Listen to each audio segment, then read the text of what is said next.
want to start with Rebecca here because I want to clarify the difference between detection and verification from a legal standpoint. Why make the distinction? Because I've heard people try to interplay with them as one and the same word, but I think they're different, are they not? Well, if you're talking about detection, that's like the first time you like it's like a reasonable suspicion, right? Like I suspect something is happening here, like we're going to investigate it, right? But it's like you hear a bump in the night, right? You go and you Right. check it out, right? Sometimes your kid knocked something off the bed, sometimes something fell in the kitchen. There's no burglar. It's just, you know, you think you hear something and you check it out. Um, versus when you are able to verify that an event has happened, right? And you're able to say, okay, we've investigated, and in fact, someone is in our environment or somebody was in our environment. And like, now what do we do? And that's a real distinction. And I think people are trying to blur the line because, like, especially when you're dealing with third party vendors, which is a huge issue in every industry.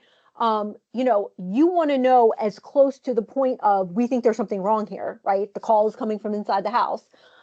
We want to know that as soon as we can to that detection point. So they start to blur Right. those lines legally because they think, well, if I can push that time back, then I can start to, as the vendor, take the actions, or the company that's hired the vendor take the actions necessary. I mean, as a lawyer, I want to know as soon as possible, not because I'm necessarily interested in suing you, although I don't necessarily put that as a not in the realm of possibility.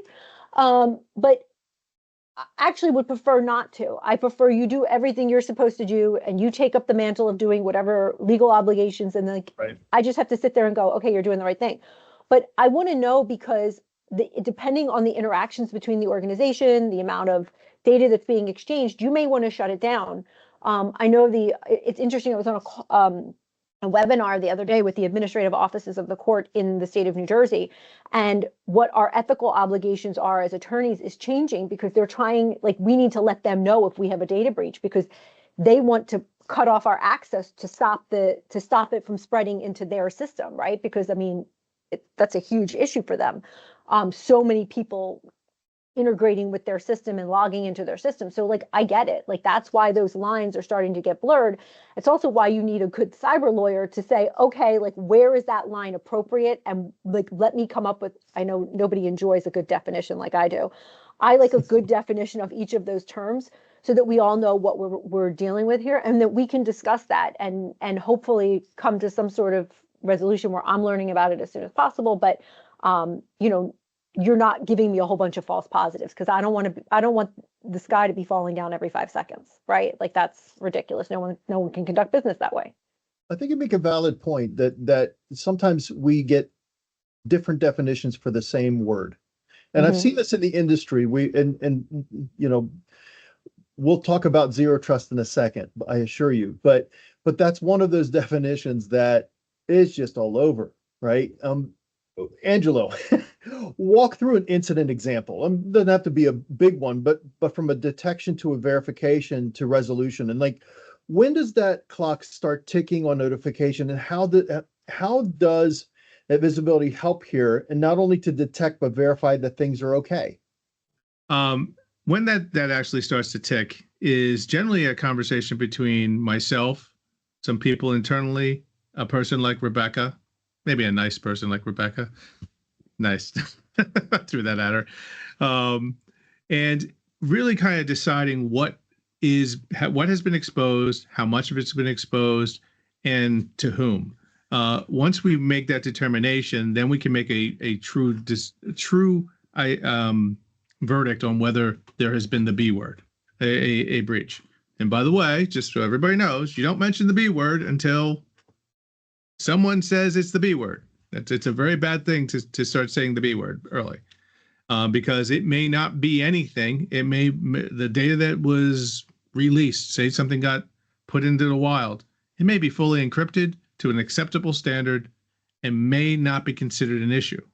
But then there's other times where it hasn't been. It's been exposed in some type of bad version of an encryption protocol that's easily breakable, It could be in just open in the wild with no encryption whatsoever. The issue at hand comes back to making that determination. A number of different ways you make that determination is you start looking at internal logging, you start looking at external logging, you also look at some of the places where your data may be exposed. And obviously you look at probably, which led to this, some type of threat document which said, hey, pay us X or we will expose Y. That's where you end up in the situation where you start getting extremely serious about these items. And the issue at hand comes from that is you need to start from where you are internally, what you can see, what protections you had in place, and what alerts were triggered. So that way you can make a determination if there's any veracity to the claims in question. And the second thing comes into play is then making that investigation in a more formal sort. And that would be engaging a Rebecca to say, hey, we need cybersecurity counsel. By the way, you've already probably talked to or may talk to right afterwards your cyber insurance provider. Obviously, internally, you've had discussions with executives and stuff like that. So all those things play out. And when you get to the fact of actually being able to deliver a verdict on this, you've already reached a conclusion, most likely, that whatever has occurred, and you know the scope, the exposure, and you know the possible outcomes, and then you're now going to reporting, and reporting now becomes a state by state, country by country type of requirement, and you should already know your requirements based upon that. So that helps. So that really begs the question, and this is Ronen, I'm going to be picking on you in here a little bit, but from an arsenal of things that you have as countermeasures, right? There are things that you can detect, but then there's also verification pieces that nothing happened, right? I mean, certainly things like forensics come into play, reporting, like Angelo was talking about reporting. I mean, speak to the forensics, the effectiveness of a forensic, like not confusing, but helping. Yes. So as we see it, it's all a matter of connecting the dots. If we go into the reporting and to we got your data encrypted, pay us this amount or else, this is already the cherry on top that the threat actor has left after he was there for a while. Our job is to use the technology, correlate between the dots. If I'm going back to Rebecca and the noise in the night, is it only this noise in the night, or was there somebody who broke a fence before? And is there somebody to correlate these dots and tell us, hey, there's something bigger happening here? And on top of this, we have my team, PsyOps, which is the human layer that interacts and actually performs this validation. So before you even wake up when you hear the thud, there's someone who either checks that there's nothing there, and he just leaves you a nice letter, hey, just so you know, we were here in the night, nothing happened. Or somebody is waking you up saying, wake up, the B world is about to happen, let's make sure it's not.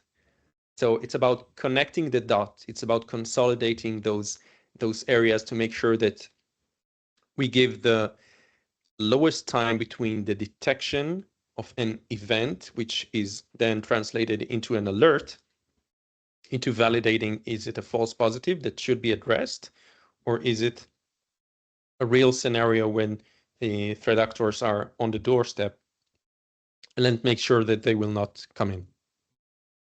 No, that really then lends to the value of like a comprehensive toolkit, but at a single dashboard, a single view, right? Everybody was talking about a single pane of glass or having a consolidation approach, right?